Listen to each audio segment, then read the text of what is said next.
ना तो. म्हणजे नवीन कोड ऍड झाला परत बिल्ड लागेल, त्याच्यानंतर आणखी कोड ऍड झाला परत बिल्ड लागेल. ओके. बिल्ड लागेल, टेस्टिंग लागेल, डिप्लॉयमेंट लागेल, मग हे ऑटोमेट करायचं बाय युझिंग टूल. या ऑटोमेशनलाच काय म्हटलं जातं, डेऑप्स. ओके. जर ते नव्हतं, डेऑप्स नव्हतं, टूल्स नव्हते, तर त्याच ठिकाणी आपल्याला हे सगळं मॅन्युअली करायला लागत होतं.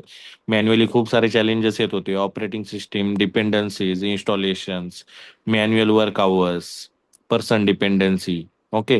ह्या सगळ्या गोष्टी येत होत्या, म्हणून मग आपण काय करतोय, डेऑप शिकतोय. ओके.